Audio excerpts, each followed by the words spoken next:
Hi there, Smart Drivers. Rick with Smart Drive Test talking to you tonight about driving in bad weather and skid control. Stick around. I'll get my... See, I wrecked it. I didn't have the pointer on the right place. Stick around. We'll be right back with that information. Okay, so I don't know if the introduction worked or not, but anyway, we're back.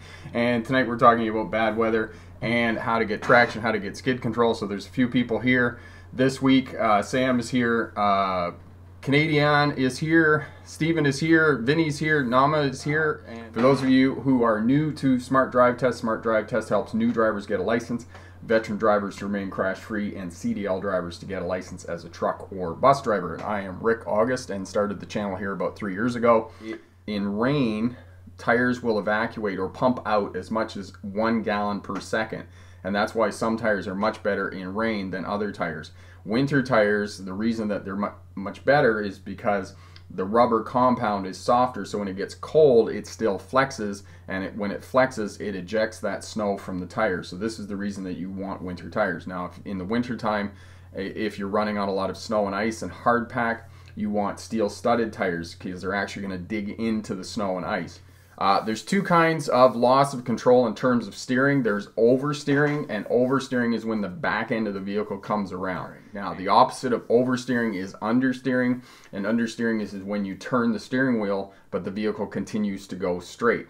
And chop steering works on any road surface where you've lost traction, so snow and ice, on gravel roads and those types of things.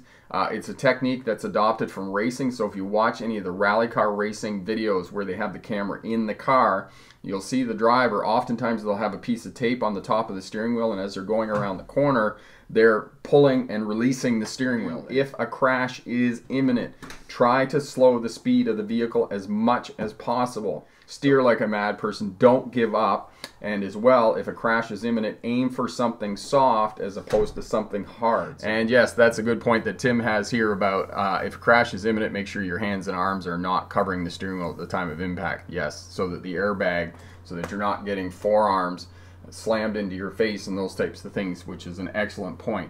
And Epic is watching from Phillipsburg, New Jersey. Yes, that's a good point. Just a reminder, just let us know where you're watching from in the world. That's really great. We'd love to know that. Go to your local tire shop and talk to the salesperson there and see what you can recommend. Because the other thing, Marcia, that you need to do is I don't know how much it's going to cost you for snow tires or what your budget is for snow tires, but you're probably going to spend about $1,000 for 4 good snow tires on your vehicle.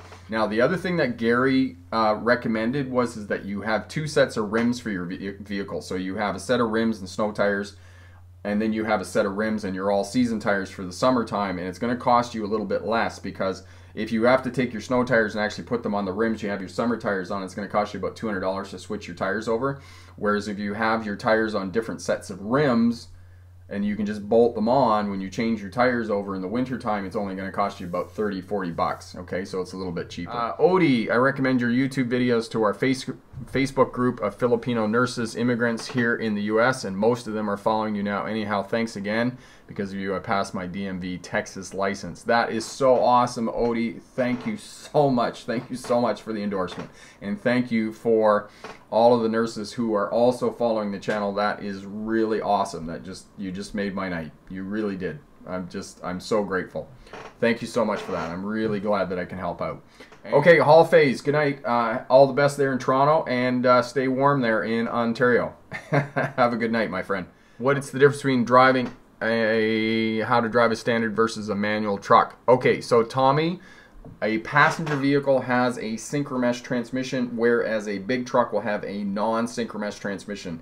And if you want some a high-level overview of driving a non-synchromesh transmission, have a look at the video on shifting theory, and Corey will put that up for you as well, so definitely have a look at that. 9, 10, 13, 15, and 18 speed are all basically 5-speed transmissions, so make sure you do a practice driving test with a local driving school. And these are very inexpensive.